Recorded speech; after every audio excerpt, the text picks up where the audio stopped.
नमस्कार class 12 Bihar board के students, कैसे हैं आप लोग स्टूडेंट्स। आई होप आप बहुत अच्छे होंगे और अपनी बोर्ड एग्जाम की तैयारी शुरू कर दिए होंगे। बच्चों, आज के इस वीडियो में बहुत ही ज्यादा इंपॉर्टेंट टॉपिक को डिस्कस करने वाले हैं, क्योंकि ये टॉपिक हर बार CBSE board, Bihar board, UP board, कोई सा भी बोर्ड लेवल का एग्जाम है ना, या कॉम्पिटेटिव लेवल का एग्जाम है, ये टॉपिक से सवाल ना आए ऐसा हो नहीं सकता। यानी बहुत ही इंपॉर्टेंट टॉपिक है। आज का वीडियो आप लोग बिल्कुल भी मिस मत करिए, पूरा वीडियो देखिए और हम कुछ न्यूमेरिकल्स भी करवाने वाले हैं इस टॉपिक पर। और टॉपिक का नाम है डेंसिटी ऑफ यूनिट सेल। किसी भी यूनिट सेल की डेंसिटी हम कैसे निकालेंगे, उसके लिए हम आपको एक फॉर्मूला देंगे और उसके बाद कुछ क्वेश्चंस भी करवाएंगे। बस आज का जो वीडियो होने वाला है ज्यादा बड़ा नहीं, लगभग 30 से 35 मिनट का वीडियो होगा और बहुत ही इंपॉर्टेंट होगा। बच्चों, इस वीडियो को मिस मत करना, क्योंकि यहां से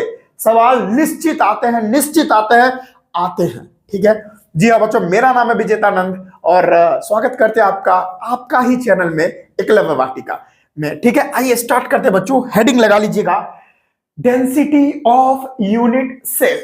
डेंसिटी ऑफ यूनिट सेल हमारा आज का टॉपिक है, यानी किसी भी यूनिट सेल की डेंसिटी हम कैसे निकालेंगे। अरे भैया, ये तो बच्चा वाला बात है सर। डेंसिटी जो होता है, डेंसिटी है ना सर, डेंसिटी की अगर बात करें तो डेंसिटी मतलब घनत्व तो होता है हिंदी में। सर डेंसिटी बराबर क्या होता है सर? मास बाय वॉल्यूम होता है। मास बाय वॉल्यूम होता है। और डेंसिटी को तो सर हम रो से भी दिखा सकते हैं और डी से भी दिखाते हैं, तो यहां पर m बाई वी हो गया। ये तो सर हम लोग जानते हैं बहुत पहले से, डेंसिटी का ये फॉर्मूला होता है। हम लोग ये तो बचपन से पढ़ते हुए आ रहे हैं सर, इसमें तो कोई दिक्कत ही नहीं है सर, मजा आ गया, ये तो बहुत नॉर्मल बात थी। हाँ सर, लेकिन सर क्या यही फॉर्मूला से हम यूनिट सेल की डेंसिटी निकाल लेंगे? नहीं। देखो, यूनिट सेल क्या होता था, आपको मैं थोड़ा पीछे ले जाना चाहूंगा। यूनिट सेल कुछ इस तरह से दिखता था, है ना सर। देखते रहिए, देखिए आप, ये देखिए, ये देखिए, ये देखिए, ये देखिए, कुछ इस तरह से यूनिट सेल था सर, है ना। थोड़ा और सही से, कुछ इस तरह से यूनिट सेल था। बच्चों ध्यान से देखिएगा, अब क्या है, नीचे मास है, तो इस यूनिट सेल का मास तो हमें निकालना पड़ेगा और उसके बाद इस यूनिट सेल की वॉल्यूम भी निकालनी पड़ेगी, वॉल्यूम आयतन भी निकालना पड़ेगा। सर एक बात मेरे को आप बताइए, ये तो सर यहां से लेकर यहां तक की जो है वो लेंथ है इसकी, फिर यहां से लेकर यहां तक की इसकी विड्थ है ना, और यहां पर देखिए यहां से लेकर यहां तक इसकी कुछ ना कुछ हाइट भी है। हम ये वाला पार्टिकल से ये वाला पार्टिकल की जो डिस्टेंस है, डिस्टेंस इसको ए से डिनोट करते थे, यानी एज लेंथ था। यहां से इस पार्टिकल से इस पार्टिकल का भी जो डिस्टेंस है वो क्या है सर? एज लेंथ है। और इस पार्टिकल से इस पार्टिकल का भी जो डिस्टेंस है वो कुछ और नहीं, एज लेंथ ही है बच्चों, ए ही है। तो अगर हम ओवरऑल किसी क्यूब की वॉल्यूम निकालते हैं, है ना, वॉल्यूम अगर किसी क्यूब की निकालते हैं, वो कैसे निकालते हैं sir? L into B into H से निकालते हैं, है ना। तो यहां पर L की वैल्यू सर A है तो A डालेंगे, B की वैल्यू A है तो A ही डालेंगे सर, और H की वैल्यू भी A है तो A ही डालेंगे। तो यहां से इसकी वॉल्यूम A क्यूब से हम निकाल सकते हैं। ठीक है, ये बात तो बच्चा बच्चा था, मतलब बच्चा बच्चा वाला बात था, समझ में आ गया? हाँ आ गया ओके। तो किसी यूनिट सेल की वॉल्यूम तो ऐसे निकालेंगे, लेकिन सर मास कैसे निकालेंगे? ये तो खोपड़ी में जा ही नहीं रही। तो कैसे हम जानेंगे कि सर किसी भी यूनिट सेल का जो वजन है वो इतना ही है? तो देखो, किसी भी यूनिट सेल की अगर मास निकालना चाह रहे हो, अगर आपको मास निकालना है, मास, तो आपको क्या करना पड़ेगा? इस यूनिट सेल का जेड इफेक्टिव नंबर कितना है, आपको इसके बारे में बताया था ना। अरे भैया, आपको बताया था कि नहीं जेड इफेक्टिव नंबर के बारे में?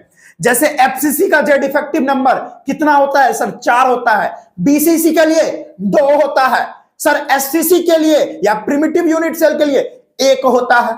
ये सारा मैं आपको बताया था। तो आपको अगर यूनिट सेल का वजन निकालना है, मास निकालना है, तो बच्चों आपको पहले उसका जेड इफेक्टिव नंबर कैलकुलेट करना पड़ेगा।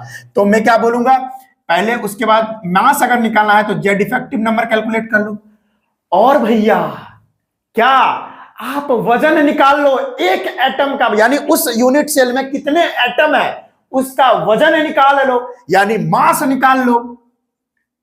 मास ऑफ, या हाँ, या उसी को मोलर मास या मास बोलते हैं, है ना। डायरेक्ट लगा लो, मास ऑफ एटम, उसके अंदर जो एटम है उसका मास निकाल लो, डिवाइडेड बाय।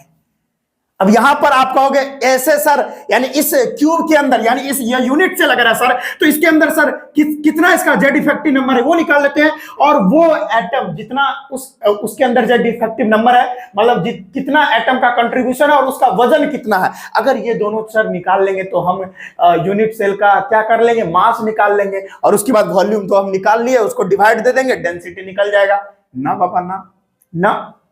देखो यहां पर आप सुनो, यहां पर आप एक एटम की बात नहीं कर रहे हो, यहां पर मास ऑफ एटम ग्राम में आएगा, और ग्राम का मतलब होता है क्या कि वो सर ग्राम, यानी जैसे अगर क्वेश्चन मतलब आपको निकालना है कि मतलब आपको दिया है अगर 12 ग्राम ऑफ कार्बन, इसका मतलब आप 1 मोल कार्बन की बात कर रहे हो, और 1 मोल कार्बन में 6 इंटू 10 टू दी पावर, यानी 6.22 into 10 to the power 23 atom होते हैं, यानी वो तो एक एटम की बात नहीं हुई सर, तो ये तो हमको फिर तो गड़बड़ हो गया। तो आपको क्या करना पड़ेगा, देखो अगर आपको मास ऑफ 1 एटम निकालना है, यहां पर मैं लिख देता हूं, इफ हमको निकालना है mass of 1 atom, mass of 1 atom, तो आपको क्या करना पड़ेगा, मॉलिक्यूलर वेट उसका, उस एटम का मॉलिक्यूलर वेट है ना, और डिवाइडेड बाय एवोगैड्रो नंबर से उसको डिवाइड दे दो, तो आपको ना मास एक एटम का पता चल जाएगा। अरे सर, तो यहां पर मास ऑफ एटम के जगह पर हम अगर molecular weight divided by Na लिख दे तो मजा आ जाएगा ना। हाँ सर मजा आएगा।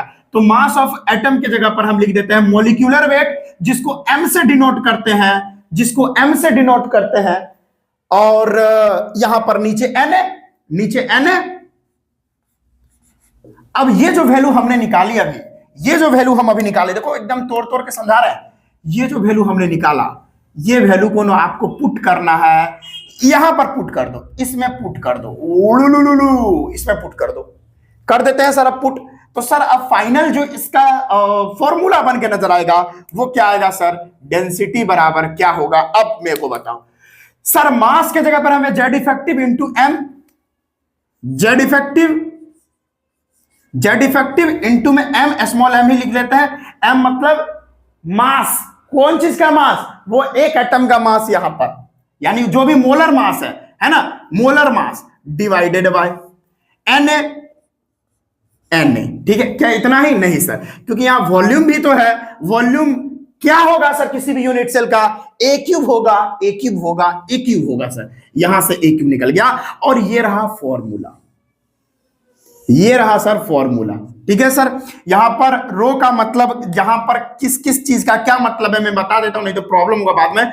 यहां पर ये रो है, यानी ये डेंसिटी है सर, ये सर क्या है, डेंसिटी ऑफ यूनिट सेल, ये कुछ और नहीं, यूनिट सेल की डेंसिटी है।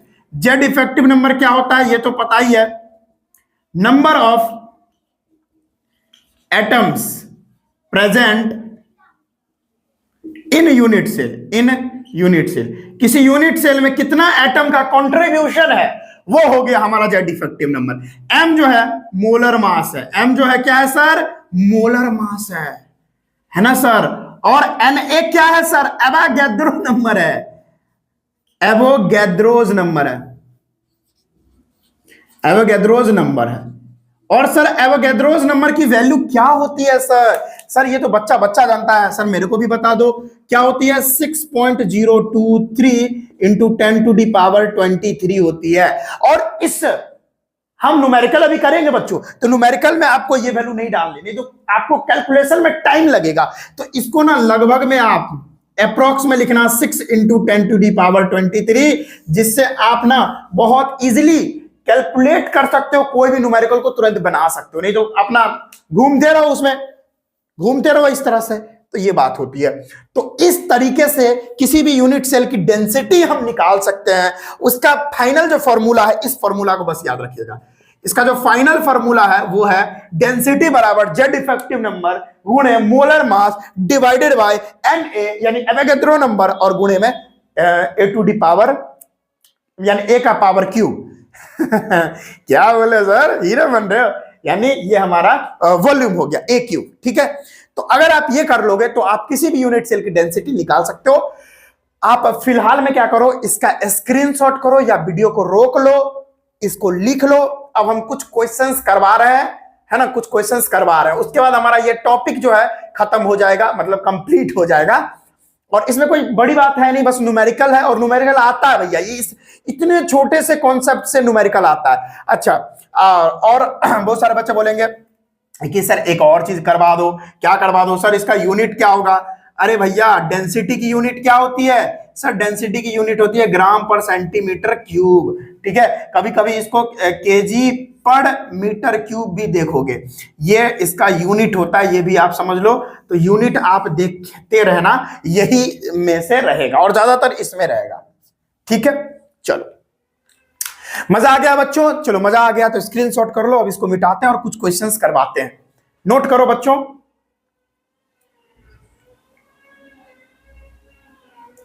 चलिए स्टूडेंट्स, यहां पर एक क्वेश्चन आपके सामने आ चुका है। ये क्वेश्चन आइए करते हैं, यानी इसी कॉन्सेप्ट पर क्वेश्चन है, डेंसिटी निकालना होगा यहां पर यूनिट सेल की। कुछ क्वेश्चंस, मतलब कुछ क्वेश्चंस अभी करवाने वाले, 2 क्वेश्चन और करवा देंगे, फिर बाकी का रह गया क्वेश्चन जिसमें एनसीईआरटी का क्वेश्चन तो हमें करवाना ही है लास्ट में। जैसे ही पूरा हमारा चैप्टर कंप्लीट होगा तो एनसीईआरटी क्वेश्चंस तो करवाना ही है, करवाने तो उसके टेंशन मतलब क्वेश्चंस हम करवाएंगे, बहुत सारा एकदम खूब सारे क्वेश्चंस प्रैक्टिस करवाएंगे। दे दनादन क्वेश्चन, दे दनादन प्रैक्टिस भी होगा। लेकिन फिलहाल में जो हमारा कॉन्सेप्ट हमने बताया उस कॉन्सेप्ट पर 2-3 क्वेश्चन कर लेते हैं। अब ज्यादा क्या करोगे भाई, और 3 क्वेश्चन हम यहां पर करवा देते, बाकी आप अपना प्रैक्टिस करो। एक क्वेश्चन आपको, 1-2 क्वेश्चन आपको अभी बनाने भी दे दूंगा होमवर्क के तौर पे, आपको कमेंट सेक्शन में दिखाना है बना के, उसका आंसर हमें पिन कर मतलब डाल देना है, मैं देखूंगा और रिप्लाई भी दूंगा कि हाँ भैया सही है गलत है क्या है, व्हाटएवर जो भी है। तो अभी फिलहाल में करते हैं ये क्वेश्चन, क्या है सॉल्यूशन इस क्वेश्चन का और कैसे बनेगा ये क्वेश्चन और कैसा अप्रोच लगाना है। जैसे देखो, सबसे पहले कभी भी आप कोई भी न्यूमेरिकल बना रहे हो तो सबसे पहले गिवन डाटा, जो भी डाटा दिया हुआ है वो डाटा पहले लिख लो भैया। देखो यहां पर एफसीसी तरह का हमारा अरेंजमेंट है इसके अंदर। हम लोग जानते हैं एफसीसी के लिए आर की वैल्यू क्या होती है, वैसे रेडियस आर पूछेगा क्या, नहीं पूछेगा, लेकिन हम जानते हैं एफसीसी के लिए, फेस सेंटर्ड क्यूबिक सेल के लिए हमारा जो आर की वैल्यू होती है वो क्या होती है, बताओ बच्चों, अभी कमेंट करके बताना, जल्दी जल्दी जल्दी जल्दी। कर लिया है, चलिए आई होप आपने कर लिया होगा। वो क्या होता है सर, a/2√2 होता है सर, बहुत ही बढ़िया। लेकिन क्या ये पूछ रहा है क्या, देख लेते हैं आगे। हमने आर की वैल्यू यहां पर जानते हैं, वेरी गुड। और एटॉमिक मास जो है, यानी एटॉमिक मास यानी एम की जो वैल्यू है वो दे रखा है सर 60U, ठीक है। स्मॉल एम लिख लो या जो लिखना है लिख लो, कोई इसमें दिक्कत वाली बात नहीं है। मोल कंसेप्ट थोड़ी पढ़ रहे हैं भैया, जो इसको ध्यान रखना है। अच्छा, यहां पर सेल एज ऑफ, यानी यहां पर एज लेंथ दे रखा है, कंफ्यूज मत करना। तो एज लेंथ कितना है सर, ए की वैल्यू कितना दे रखा है, 400 पिकोमीटर। अब यहीं पर आप इसे कन्वर्ट कर लो सेंटीमीटर में। सर 1 पिकोमीटर बराबर होता है 10⁻⁻12 मीटर। तो 400 पिकोमीटर बराबर 400 इंटू 10⁻⁻12 मीटर हो जाएगा।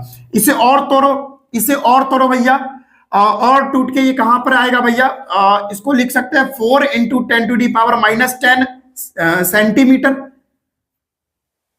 नहीं, मीटर ही होगा, सेंटीमीटर में भी नहीं। हाँ, और इसको और कर सकते हो 4 इंटू 10⁻⁻8 सेंटीमीटर में, है ना, कोई दिक्कत नहीं, ऐसा लिख सकते हैं। ये हमारा ए का वैल्यू हो गया, इसे आप याद रखना, ठीक है। अभी ये काम देगा। और भी कुछ गिवन था इसमें, नहीं सर अब कुछ नहीं गिवन है। और हमें बोल रहा है क्या सर, डेंसिटी निकाल के बताओ बच्चा। चलो खोपड़ी चलाते हैं, आइए आप भी चलाइए। ओके देखो अब यहां से हम लोग जानते हैं फॉर्मूला, डेंसिटी बराबर होता है सर जेड इफेक्टिव नंबर, बार बार फॉर्मूला लिखने से याद हो जाएगा, और molecular mass divided by Avogadro number और इनटू में AQ, that is volume of unit cell sir. तो यहां से डेंसिटी हमें निकालनी है, जेड इफेक्टिव नंबर। अच्छा, जेड इफेक्टिव नंबर एफसीसी के लिए क्या होता है सर, एफसीसी के लिए जेड इफेक्टिव नंबर हमें तो कितनी बार हमने बताया है, लेकिन चलो मैं बता देता हूं कि सर कॉर्नर पर का कंट्रीब्यूशन 1/8 होता है, और होता कितना है, 8 एटम होते हैं कॉर्नर पे, और हर एक फेस पे एक एक एटम होता है प्रेजेंट, लेटाइस पॉइंट। तो कंट्रीब्यूशन है फेस का 1/2 और है कितने फेसेस 6 होते हैं, तो 6 ऊपर एक एक एटम है। इसको कट करो, ये कटेगा 1 टाइम, ये कटेगा 3 टाइम, तो इधर 3 और इधर 1, 3 + 1 दैट इज 4 हमारा हो जाएगा। तो डाल दो भैया। इस क्वेश्चन को तो मतलब एक ही बार में बना देता, लेकिन आपको समझाना है तो बनाना पड़ेगा ऐसे। 4 इंटू मोलर मास, अच्छा सर मोलर मास भी दे रखा है, देखिए 60 है ना, 60 दे रखा है, तो हम लिख लेते हैं 60 सर। और Na की वैल्यू हमने अभी क्या बताई 6.022, मत लिखो क्योंकि वो कैलकुलेटिव हो जाएगा, हमें बहुत इजीली तरीके से बनाना है, तो 6 × 10⁻23 कर लेते हैं। और a क्यूब हमारा वॉल्यूम क्या है सर, वॉल्यूम अभी हमने यहां पर मतलब देखा है, यहां पर देखिए ये है ना, ए मतलब एज लेंथ होता है, और a क्यूब ही तो वॉल्यूम हुआ ना सर, तो इसी का क्यूब कर देंगे, तो हमारा देखिए 4 × 10⁻⁸ सेंटीमीटर का होल क्यूब कर दीजिए सर। ठीक है, बाकी काम इधर कर लीजिए सर। चलिए, तो यहां पर हो गया सर 4 इंटू, है ना, डेंसिटी निकाल रहे हैं अपना लोग, तो यहां पर 4 × 60 है ना, इसको डायरेक्ट आप गुना मत करिएगा, नहीं तो आप हार्ड हो जाएगा, कैलकुलेशन दिमाग से करना है। अभी इसको गुना कर दीजिएगा तो वहां जाकर कैलकुलेशन हार्ड हो जाएगा, तो अभी गुना नहीं करेंगे अपना लोग। तो यहाँ 6 × 10⁻23 पूरा तोड़ तोड़ के बता रहे हैं, एक स्टेप मिस नहीं करेंगे। 4 का क्यूब क्या होगा सर, 64 होगा, 64 होगा, 4 चौक 16 चौक 64 है ना, और इंटू में 10⁻⁻8 का क्यूब यानी 10⁻⁻24। ऊपर में सर ग्राम है, नीचे में सर सेंटीमीटर का क्यूब हो जाएगा, क्योंकि इस सेंटीमीटर है, इसका क्यूब सेंटीमीटर क्यूब हो जाएगा सर। बहुत ही बढ़िया सर, एक काम करिए 6 से 10 बार में इसे काट लीजिए, है ना। और क्या होगा सर, ये देखिए 4 से कटेगा, 16 चौक 64 है ना, 16 4 जा 64, वेरी गुड बच्चों। और यहां से ये 5 टाइम में और ये 8 टाइम में कटेगा। अब देखो डेंसिटी बराबर, एक बात समझो, 10⁻+23 और 10⁻⁻23 सॉरी 24, तो कितना हो गया सर, 10⁻⁻1 बचेगा। तो हम लिख लेते हैं ऊपर में 5 और नीचे में कुछ नहीं बचा, 8 बचा, और इंटू में सर, है ना, इंटू में नीचे ही होगा ना सर, इंटू में 10⁻⁻1 है ना, ऐसा ही बचा था सर, कोई दिक्कत नहीं। ऊपर में सर ग्राम, नीचे में सर सेंटीमीटर क्यूब, बहुत ही बढ़िया सर, है ना। हम चाहेंगे तो एक ही बार में उड़ा देंगे इसको, लेकिन बच्चों आपको समझना होगा, एक एक कैलकुलेशन को समझना होगा। अब देखो सर, ये 10⁻⁻1 ऊपर जाएगा तो प्लस में हो जाएगा, यानी 10⁻5 और इंटू 10⁻+1 ऊपर चला जाएगा, तो 10⁻+1 कुछ और नहीं 10 ही होता है, 10 ही होता है, इसको हम लिख देते हैं। और 5 और 10 दैट इज 500 हो जाएगा सर, कोई दिक्कत नहीं, हम लिख लेते हैं, ठीक है। और divided by sir 8, divided by 8, कोई दिक्कत बताओ। 5 और 10, क्या हो गया सर, 5 क्या गुंडा बनिएगा सर 5 × 10 500 साहब 50 होगा, ठीक है। और हो गया यहाँ पर ग्राम पर सेंटीमीटर क्यूब, बहुत ही बढ़िया सर। अब यहां से इसको कट करोगे आप तो 8 पंचे 40, 8 छक 48, यानी 6 पॉइंट समथिंग आ रहा है, 6.23 है ना। देखो ऑप्शन भी देख लो, टू देखो 6.23 वही होगा हमारा, 6.23 ग्राम पर सेंटीमीटर क्यूब हमारा आंसर हो गया, ठीक है। चलिए, इस तरह से ये क्वेश्चन सॉल्व होगा। और हमने डेंसिटी निकाल डाली, ठीक है। डेंसिटी क्या कर डाली हमने सर, डेंसिटी हमने निकाल डाली। अच्छा भैया, इसका कोई यूज नहीं, हमको लगा कहीं डायमीटर आर दिया हो तो हमें ये निकालना पड़ेगा, लेकिन इसकी जरूरत नहीं पड़ी, कोई बात नहीं है, लेकिन हमने लिख दिया था पहले ही। चलिए, मजा आ गया, डेंसिटी निकाल लिया, ऑप्शन नंबर हमारा सी करेक्ट हो जाएगा बच्चों, ठीक है, कोई दिक्कत नहीं। मजा आ गया, मजा आ गया तो लिखो यस सर मजा आ गया। इसी तरह से हम जो है कॉन्सेप्ट का यूज करेंगे और न्यूमेरिकल की बैंड बजा देंगे अपना लोग। चलो इसे नोट करो, स्क्रीनशॉट करो, जो करना है जल्दी करो, फिर अगला क्वेश्चन लेके हम आपके सामने आ रहे हैं।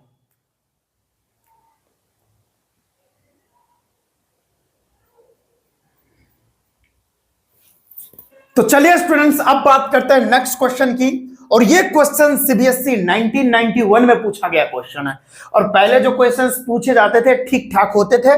आइए देख लेते हैं क्या है, यही डेंसिटी ऑफ यूनिट सेल के कॉन्सेप्ट पे ही ये हमारा क्वेश्चन है। आइए देखिए क्वेश्चन क्या है, an element crystallises in a structure having a FCC unit cell. FCC के बारे में जानते हैं, और आपको कमेंट करना है, जल्दी से कमेंट करो कि एफसीसी में कितना जेड इफेक्टिव नंबर होता है ना, बताओ बताओ बताओ, फेस सेंटर्ड में। आगे हम पढ़ते हैं, of an edge length 200 picometre, calculate its density. और अगर, अच्छा एक और मस्त पॉइंट यहां पर जोड़ दिया है जो बच्चे को कंफ्यूज करेगा, if 200 gram of this element contains इतना इतना एटम। अब यहां पर बच्चे कंफ्यूज होंगे और ये वाला फॉर्मूला लगा के निकल जाएंगे और गलत हो जाएगा उनका। वो फॉर्मूला कौन सा लगाएंगे? वो लगाएंगे सर डेंसिटी बराबर, है ना, डेंसिटी बराबर लगाएंगे वही वाला जो अभी प्रचलित है, जो अभी हमने बताया जेड इफेक्टिव, और इनटू में सर मास, मोलर मास, और डिवाइडेड बाय एवोगैड्रो नंबर, और इनटू में लगा देंगे ए क्यूब, यानी दैट इज वॉल्यूम। और ये लगाएंगे गलत हो जाएगा। भैया क्वेश्चन क्या कह रहा है, सुनो तो सही। इसमें तो एवोगैड्रो नंबर की बात ही नहीं की गई है। ये एवोगैड्रो नंबर तो तब निकालना है जब कोई भी एलिमेंट का मोलर मास दिया हो। अब 200, यहां पर मोलर मास देखिए, ये मोलर मास थोड़ी है भैया, ये 200 जो ग्राम दिया है वो मोलर मास नहीं है यहां पर। जैसे कोई भी एलिमेंट का जो मॉलिक्यूलर मास हो गया या एटॉमिक मास अगर दिया रहता, तब हमें नीचे एवोगैड्रो नंबर से उसे मल्टीप्लाई डिवाइड देना पड़ता एक एटम का मास निकालने के लिए, है ना, एक एटम का मास सिर्फ एक एटम का मास निकालने के लिए। लेकिन सर यहां 200 ग्राम यहां पर मोलर मास या एटॉमिक मास नहीं दिया है सर, नहीं दिया है। और इसके लिए ये देखो, ये देखो इतना एटम का मास दिया गया है, ये यानी 24 × 10⁻23 एटम का मास इतना है। ये मोलर मास यहां पर नहीं है सर, तो ये वाला फॉर्मूला यूज करना अभी यहां पर सही नहीं माना जाएगा, ठीक है। अभी होता देखो, डेंसिटी निकालने के लिए हम जानते हैं सर, डेंसिटी बराबर होता है मास बाय वॉल्यूम, ये हमें पता है। डेंसिटी अगर आपको यूनिट सेल की निकालनी है तो मास बाय वॉल्यूम वाला फॉर्मूला से होता है, वॉल्यूम ऑफ यूनिट सेल, ये आप लगा के कर सकते हो, है ना। लेकिन यहां पर जेड इफेक्टिव, उसके बाद एम, ये अभी रुक जाओ बच्चों, रुक जाओ, ये फॉर्मूला अभी लगाएंगे, पहले आप सुनो। अभी थोड़ी देर पहले बच्चों हमने क्या किया था, मास निकालने के लिए कोई भी चीज का, सर कोई भी चीज का मास निकालने के लिए अगर आप यूनिट सेल की, अगर कोई भी यूनिट सेल का मास निकालना चाहते हो तो कोई भी यूनिट सेल का मास आप कैसे निकालोगे, उसके अंदर जेड इफेक्टिव नंबर कितना है सर, है ना। कोई भी चीज का मास कब निकालोगे, उसके अंदर सर जेड, यानी यूनिट सेल की मास कैसे निकालोगे कि यूनिट सेल के अंदर जेड इफेक्टिव नंबर कितना है, और इनटू में सर मास कितना है एटम का, मास ऑफ एटम, और डिवाइडेड बाय कितना एटम है, नंबर ऑफ एटम्स, कितना एटम्स है, ये करो काम हो जाएगा। और इससे आपका मास निकलेगा, मास यहां निकाल के रख देना और वॉल्यूम ऑफ यूनिट सेल यहां डालना और फाइनली डेंसिटी निकल जाएगी बच्चों। तो ये वाला कॉन्सेप्ट अभी हम यूज करते हैं। तो आओ पहले मास कैलकुलेट कर लेते हैं बच्चों, मास। और गिवन क्या क्या था, देखो एज लेंथ हमारा 200 पिकोमीटर दिया हुआ है, तो इसको भी थोड़ा हम आओ यूज करके इसे हम तोड़ मरोड़ देते हैं। एज लेंथ हमारा दिया हुआ है 200 पिकोमीटर, क्या हम इसे यहीं पर छोड़े? नहीं सर, इसको और आगे बढ़ाइए। तो हम इसको लिख सकते हैं 2 × 10⁻⁸ सेंटीमीटर, है ना, ऐसा लिख सकते हैं। ये हमारा हो गया, हो गया, ये एज लेंथ है। अब कैसे, तो बहुत सारे बच्चे कंफ्यूज हो जाएंगे, तो लो भाई लो 200, वही घिसी पिटी बात, पिकोमीटर में होता है 10⁻⁻12 मीटर सर। फिर अब इसे सेंटीमीटर में लेके आइए सर, 200 × 10⁻⁻10 सेंटीमीटर सर। और इसको आगे बढ़ाइए तो यहां पर पॉइंट है, यहां पर शिफ्ट करेंगे तो 2.00 × 10⁻⁸ सेंटीमीटर। बात तो वहीं पर घूम फिर के गया, है ना। बच्चे की क्या ही बताएं हम, बच्चे कंफ्यूज हो जाते हैं, इसीलिए चलो बता दिया, ठीक है। Z effective number sir FCC के लिए क्या होता है, अब भी बताया पीछे, 4 होता है सर, 4 लिख दूंगा। Mass of atom, sir mass of atom देखो यहां पर कितना है एटम, इतना एटम का मास कितना है सर, 200 ग्राम, लिख देंगे 200 ग्राम सर। सर एटम कितने हैं, अभी एवोगैड्रो नंबर इतना एटम नहीं है, क्योंकि हम जानते हैं, क्योंकि मोलर मास कोई भी चीज का एवोगैड्रो नंबर के बराबर होता है, तो वहां पर एवोगैड्रो नंबर से डिवाइड दे रहे थे। लेकिन यहां पर तो सर इतना एटम है, कितना है सर, 24 × 10⁻23 है सर। अब इसे गुना करिए सर, कर लीजिए, क्या ही दिक्कत है सर, इसको गुणा करिए। टन टना टन टन टन तारा, हाय हाय हाय, चलती है क्या 9 से 12 में, क्यों चलू भाई, चलो आओ सॉल्व करते हैं। ये काटो, 4 × 5 = 20, 4 × 6 = 24। अब यहां से काटो इसको सर, ये 3 और ये हो जाएगा 100। अब इसके बाद नहीं कटेगा सर, तो मास यहां से निकल के आ गया सर, कितना sir 10 to the power plus 23, ऊपर जाएगा तो 10 टू दी पावर माइनस 23। बिल्कुल हाँ सर, तो ऊपर में बचा 100 और इंटू में 10 टू दी पावर माइनस 23 ग्राम, ग्राम ही होगा, मास तो ओवरऑल ग्राम में ही आएगा यहाँ पे, और डिवाइडेड बाय नीचे में 3 है सर, 3 है, कोई दिक्कत नहीं सर। 3 को 100 में काटेंगे तो 33.3 आएगा सर। तो यहां से सर मास कितना निकल के आ गया सर, यहां से आपने मास निकाल दिया 33.3 into 10 to the power minus 23 gram, इतना आ गया मास अपना। और मास का वैल्यू हमने कैलकुलेट कर लिया, वॉल्यूम तो हमारा यहां पे है, यानी एज लेंथ दिया, इसी का क्यूब कर दो, वॉल्यूम भी हो जाएगा, डिवाइड दे दो, आंसर हमारा कदमों में रहेगा। मजा आ गया, हाँ सर मजा आ गया। डेंसिटी बराबर सर मास कितना है, मास हमने निकाल लिया इतना है, यानी इतने एटम का है ना, मतलब एक एटम का मास इतना हो गया हमारा, एक तरह से आप कह सकते हो। मतलब एक यूनिट सेल में बात कर रहे हैं, यूनिट सेल में है ना, एक यूनिट सेल में जो मास है वो हमने वैल्यू निकाल दी कि इतना अगर है, मान लो इतना एटम है तो इसका इतना मास है, तो उसमें कितने यूनिट सेल आएंगे, उस यूनिट सेल का मास हमने निकाल लिया। चलो तो मास कितना आ गया सर, तो देखिए लिखिए sir 33.3 into 10 to the power minus 23 gram mass आ गया सर। वो बेटे थोड़ा बढ़िया से, ओके बच्चे मेरे प्यारे प्यारे पढ़ रहे हैं, हाँ तो ये मास आ गया सर। वॉल्यूम वो देखिए ये ए क्यूब कर दो सर, है ना, ए क्यूब कर दो, यानी वॉल्यूम ए क्यूब होता है।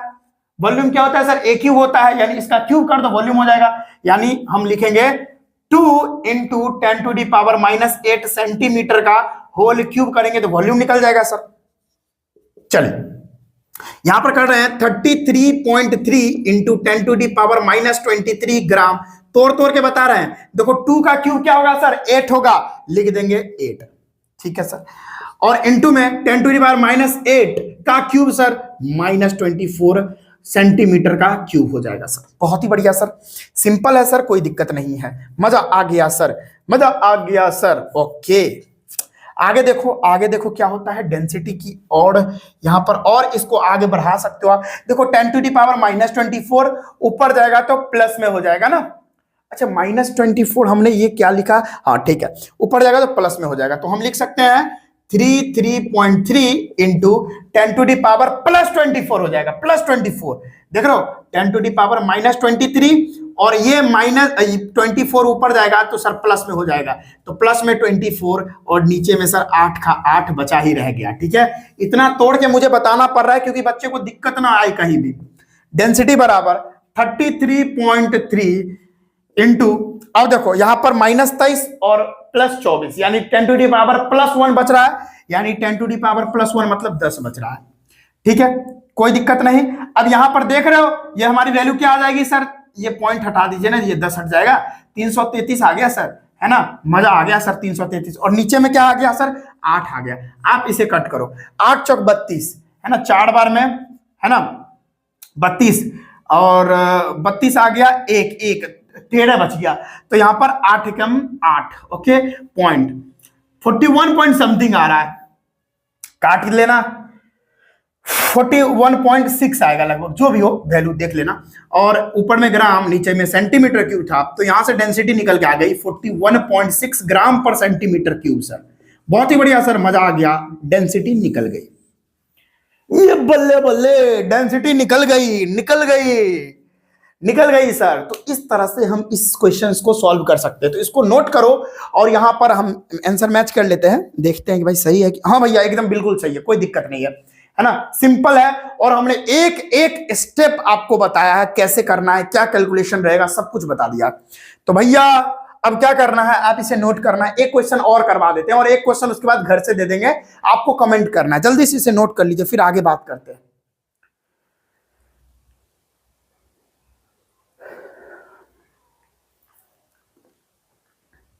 चलिए स्टूडेंट्स, अब नेक्स्ट क्वेश्चन डिस्कस कर लेते हैं, मजा आ रहा होगा। और हमने 2 क्वेश्चन बहुत अच्छे से डिस्कस कर लिया है, खूब मजा आया होगा। एक एक स्टेप को तोड़ तोड़ तोड़ मरोड़ के बताया है। अब इस क्वेश्चन को भी उसी ढंग से कर लेते हैं। ये क्वेश्चन सीबीएसई 2001 में पूछा गया है, आइए देख लेते हैं। Sodium crystallised in the cubic lattice and edge length of unit cell दे रखा है, वो 430 पिकोमीटर। देखो जो चीज, देखो क्वेश्चन बनाने का अप्रोच होना चाहिए, मैं बार बार बता रहा हूं कि कोई भी न्यूमेरिकल आप बना रहे हो चाहे फिजिक्स में या केमिस्ट्री में, तो पहले आप गिवन चीज लिख दो। तो गिवन क्या है सर, एज लेंथ हमारी दे रखी है 430 पिकोमीटर। चलो इसे आप कन्वर्ट कर लो सेंटीमीटर में, यहीं पर कर लेते हैं। सर एक पिकोमीटर बराबर है क्या होता है, बार बार वही बात, 10⁻⁻12 मीटर होता है सर। हमारे पास 430 पिकोमीटर है सर, तो ये क्या हो जाएगा 430 इंटू 10⁻⁻12 मीटर सर। ये तो मीटर में आ गया सर, इसे हम ना सेंटीमीटर में बदलते हैं। पहले एक काम करते हैं, पहले इससे भी पहले एक काम कर लेते हैं, इस पॉइंट को यहां पे लेके आते हैं ना, तो क्या हो जाएगा सर 4.30 इंटू 10⁻⁻10 मीटर ही रहेगा। अब सेंटीमीटर में बदलो इसे, सर क्या लफड़ा है सर तो यहां पर 4.30 इंटू 10⁻⁻8 सेंटीमीटर अब आ गया। चलो तो एज लेंथ की वैल्यू जो है हमारी, जो एज लेंथ है यानी फाइनल हमारा जो ए है वो हमारा आ गया 4.30 इंटू 10⁻⁻8 सेंटीमीटर। इसको आप याद रखना, इसको आप वैल्यू को पुट करना होगा आपको, ठीक है। चलिए ये दिया है एज लेंथ, उसके बाद आपको यूनिट सेल में कितना एटम है वो कैलकुलेट करना है। अरे भैया मजा आ गया। अच्छा इसमें एक चीज गिवन होना चाहिए कि भैया सोडियम का डेंसिटी वगैरह दिया ही नहीं है। अरे भैया आई का हो गया रे बचवा। और देखो यार मैं क्वेश्चन को मैच कर लेता हूं एक बार, क्वेश्चन भी नहीं है भैया उफ। तो मुझे याद है कि भैया सोडियम का जो डेंसिटी होता है, आप लोग बताओ तो क्या होता है। वैसे सोडियम का डेंसिटी हमने कहीं तो पढ़ा था 0.967 होता है, मतलब 0.98 ग्राम पर सेंटीमीटर क्यूब होता है, ठीक है सोडियम की डेंसिटी। वैसे क्वेश्चन में गिवन रहती है, लेकिन यहां पर तो गिवन ही नहीं है भैया, ये तो फंस जाएगा इस समय बच्चा लोग। हाँ तो सोडियम की डेंसिटी लगभग में यही होती है, और पोटासियम की 0. कितना होता है, लगभग उसका भी इसी के आसपास होता है। लेकिन सोडियम से में मतलब है इतना हो गया, बहुत ही बढ़िया। और सोडियम का मोलर मास तो 23 ही होता है। सोडियम का जो मोलर मास होता है वो सर 23 यूनिट होता है, ठीक है बहुत बढ़िया। और डेंसिटी दिया हुआ है सर, डेंसिटी दिया हुआ है 0.98 ग्राम पर सेंटीमीटर की। क्वेश्चन में यहां पर दिया नहीं था, मैं डाल दिया हूं। फॉर्मूला क्या होता है सर बताइए सर। डेंसिटी बराबर फॉर्मूला होता है sir Z effective number, Z effective into में molar mass divided by sir Avogadro number और इंटू में volume of unit cell that is AQ। तो यहां पर हमें तो sir Z effective number calculate करने के लिए बोला, calculate the number of atom unit cell, यानी number of atom in unit cell मतलब जेड इफेक्टिव नंबर। अरे भैया ये क्वेश्चन मजेदार है रे, यानी हमें पूछ रहा है जेड इफेक्टिव नंबर। अच्छा बेटा जेड इफेक्टिव नंबर पूछ रहा है अपने लोगों से, तो एक काम करो जेड इफेक्टिव नंबर को ना यहां पे लेके आओ, तो ये हमारा जो डेंसिटी है यहां पे घुस जाएगा, और ये m जो है नीचे आएगा, ये पूरे वैल्यू ऊपर चली जाएगी, ठीक है। तो वही का काम करते हैं, तो जेड इफेक्टिव नंबर बराबर अपना हो जाएगा, डेंसिटी यहां पर आ जाएगा Na और एवोगैड्रो नंबर और AQ ऊपर जाएगा, एवोगैड्रो नंबर और इनटू में AQ ऊपर जाएगा, और नीचे में मास नीचे आ जाएगा सर, है ना सर। अब आप कर लो, आप जेड इफेक्टिव नंबर बराबर सर डेंसिटी हमारा अभी यहां पर 0.98 ग्राम पर सेंटीमीटर क्यूब है सर, और Na की वैल्यू 6 इंटू 10⁻23 होती है। हमने यही बोला है मानने के लिए, क्योंकि कैलकुलेशन कम होगा फिर। और A सर, A अभी देखो हमने निकाल के बैठा हुआ है यहाँ पे, A है सर 4.30 इंटू 10⁻⁻8 सेंटीमीटर का होल क्यूब। अरे भैया इतना बड़ा, डिवाइड में दे दो, नीचे मोलर मास है और सोडियम का मोलर मास 23 ही होता है। लो अब कर लो भैया। ओके ठीक है कर लेते हैं। चलो आगे करो। जेड इफेक्टिव बराबर क्या होगा भैया,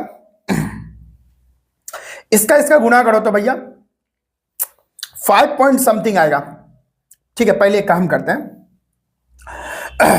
4.3 तीन बार गुणा करो भैया, कैलकुलेटिव क्वेश्चन है कोई बात नहीं है, कर लेते हैं। 0.98 ग्राम पर सेंटीमीटर क्यूब इंटू में 6 इंटू 10⁻23 इंटू में 4.30 को 3 बार गुना करोगे तो 79.50 के लगभग में आएगा वैल्यू, और इंटू 10⁻24 डिवाइड दे दो आप 23 से। चलो अब यहां से जेड इफेक्टिव नंबर बराबर होगा इस वैल्यू को और इस वैल्यू को अगर आप कैलकुलेट करोगे, भैया एक बार मैं चेक कर लूं क्या होगा इसका वैल्यू, चेक कर लेता हूं, आप लोग कर लेना वैसे, ठीक है। भैया कैलकुलेटर भी नहीं है, एक काम करो वैसे तो एक काम करो, इस पॉइंट को इधर आने दो, इधर 98 हो गया है ना, 98 हो गया। अब 10⁻+23 और -24, +23 -24 क्या हो जाएगा बताओ, यहां से हो जाएगा 10⁻−1 ऊपर रहेगा, ठीक है, -1 10⁻−1, ठीक है, ये यहां पे रखते हैं और ये दोनों को गुना करना है, इंटू 0.98 तो हो ही गया और इंटू में 79.50 और डिवाइड बाय 23। आप इसे अगर कट करोगे ना बच्चों, ठीक है, आप इसे अगर कट करोगे तो आपकी जो वैल्यू आएगी, मैं बता देता हूं, आप चेक कर लेना एक बार जरा, कैलकुलेटर नहीं है मेरे पास, फोन जो है उससे मैं वीडियो बन रहा है, तो आप कर लेना, जब इसे आप कैलकुलेट करोगे तो लगभग में वैल्यू 1.99 के लगभग में आएगी, दैट इज अप्रोक्स में हम इसे 2 लिख सकते हैं, ठीक है। यानी भैया 2 किसका आता है, 2 किसका आता है सर, बडी सेंटर्ड, बडी सेंटर, डायरेक्ट हम शॉर्ट फॉर्म में लिख देते हैं बीसीसी, फेवरेट वर्ड बीसीसी, है ना। तो आपको पता है कि सर जेड इफेक्टिव नंबर 2 किसका आता है सर, बीसीसी का आता है, तो बडी सेंटर्ड वाला जो है क्रिस्टलाइज्ड होगा, बडी सेंटर्ड के रूप में क्रिस्टलाइज्ड होगा सोडियम का आइटम यहां पर सर, सिंपल, और यहां पर कैलकुलेट हो गया सर, मजा आ गया सर, गुड। अब क्या करता हूं, आप पहले इसका स्क्रीनशॉट ले लो, पहले ले लो स्क्रीनशॉट इसका, चलो भैया स्क्रीनशॉट ले लो, बहुत अच्छा काम कर रहे हो ना, बहुत ही बढ़िया भैया, इसका स्क्रीनशॉट ले लो, इसका स्क्रीनशॉट ले लो। अच्छा, यहाँ पर ये 6 जो है ना, 6, ये 6 तो यहाँ रह ही गया, तो 6 को भी इंक्लूड कर लो, है ना। चलो आई होप आपने इसका स्क्रीनशॉट कर लिया होगा, और चलिए मिलते हैं अगले क्लास में। और ये 3 क्वेश्चन हमने करवा दिया, एक क्वेश्चन में यहां पर डाल दूं, ये देखो ये क्वेश्चन है, ये क्वेश्चन को आपको सॉल्व करना है और कमेंट बॉक्स में लिखना है कि सर इसका आंसर ये होगा। हम बहुत सारे स्टूडेंट्स का कमेंट देखते हैं, बहुत सारा स्टूडेंट का 10-5 कमेंट ही आता है, सारे स्टूडेंट का कमेंट देखते हैं और उनका रिप्लाई भी देते हैं। तो बच्चों प्लीज इस क्वेश्चन को जरूर सॉल्व करिएगा। 3 क्वेश्चन तो हमने करवा दिया, एक क्वेश्चन आप कर लो, 4 क्वेश्चन हो जाएगा। तो इस टॉपिक पर 4 क्वेश्चन कर लिए, उसके बाद एनसीईआरटी का इस टॉपिक पर क्वेश्चन करवा देंगे जब चैप्टर कंप्लीट होगा, और उसके बाद देखेंगे, और आप लोग को जो डाउट होगा वो आप पूछ लेना, कोई दिक्कत नहीं है। चलिए आई होप ये क्वेश्चन आप बना के आओगे और कमेंट बॉक्स में जरूर कमेंट करोगे। चलिए बहुत अच्छा लगा आज का क्लास आपको, उम्मीद करते हैं अच्छा तो लगा ही होगा भाई, इतने तोड़ तोड़ के बताया, नहीं तो डायरेक्ट इसका आंसर हम लिख देते, क्या दिक्कत है ना। लेकिन हमने पूरा कैलकुलेशन करवाया है, तो उम्मीद करते हैं कि आप जरूर इस वीडियो को एक लाइक दीजिएगा। अगर भाई लाइक देते हैं और सब्सक्राइब करते हैं तो हमें भी मोटिवेशन मिलता है इस तरह का इंपॉर्टेंट वीडियो बनाते रहें, ताकि आपका हेल्प होता रहे। भैया हम भी इस फेज से गुजरे हुए हैं, हमको भी ये सब बनाने में बड़ा दिक्कत होता है कि भाई कैसे कैलकुलेट करें, तो भैया आपको बता रहे हैं पूरा एक एक स्टेप करके कि कैसे कैसे हो रहा है। तो प्लीज चैनल को सब्सक्राइब जरूर करिए कि आप ही को फायदा है भाई, है ना। हमारे पास डिजिटल बोर्ड नहीं है, हमारे पास ये सब नहीं है, तो आप आंखों मत यार, मतलब शुरुआत में ही मतलब बहुत लोग ना जज कर लेते हैं, जज मत कीजिए, आप पहले कंटेंट देख लीजिए, आपको समझ में आता है तो बहुत अच्छी बात है ना। पहले ही जज मत करिए कि व्हाइट बोर्ड है ना, ये टोपी पहना हुआ है, टकला मुंडा है, क्या पढ़ाएगा ये। बच्चों तो पहले ऐसे नहीं सोचते, पहले देख लीजिए कंटेंट कैसा है, हमने किस किस तरह से क्वेश्चंस करवा रहे हैं, बच्चों को समझ में आ रहा है कि नहीं, आप रिव्यू जाके देख लीजिए फिर जज करिए, ठीक है। चलिए क्या करते हैं, बहुत सारे बच्चे जज कर लेते हैं, क्या ही कर सकते हैं। चलिए कोई बात नहीं है, तो चैनल को सब्सक्राइब करिएगा, और छोटे नहीं तो मतलब अपने भाई को सपोर्ट करिएगा, और इस तरह से हम पढ़ाते रहेंगे भैया, जब तक आपका एग्जाम ना हो जाए हम आपके साथ रहेंगे, और हर एक तरह का क्वेश्चन हम आपको सॉल्व करवाते रहेंगे, जो एग्जाम में पूछा गया क्वेश्चन है, जो नहीं पूछा गया है, जो इम्पोर्टेंट है, और भैया जो मतलब सिलेबस भी पढ़ा रहा हूँ फ्री में, मतलब कुछ भाई हमारा कुछ लोभ लालच है ही नहीं है। और वैसे भी हमने 5 साल से मेहनत कर ही रहे हैं, कुछ हुआ नहीं, लेकिन चलो भाई स्टूडेंट लोग का फायदा हो रहा है, हम भी कहे चलो भाई बहुत बढ़िया है। चलिए कोई बात नहीं है, मिलते हैं अगले क्लास में। इसी तरह से क्लास कंटिन्यू करते रहिए हमसे। मिलते हैं अगले क्लास में, और माता पिता का सेवा करिए और अच्छे से रहिए और मेहनत करिए भाई, मेहनत पर ही सब कुछ टिका हुआ है, मेहनत करिए। मिलते हैं अगले क्लास में। जय हिंद, राधे राधे।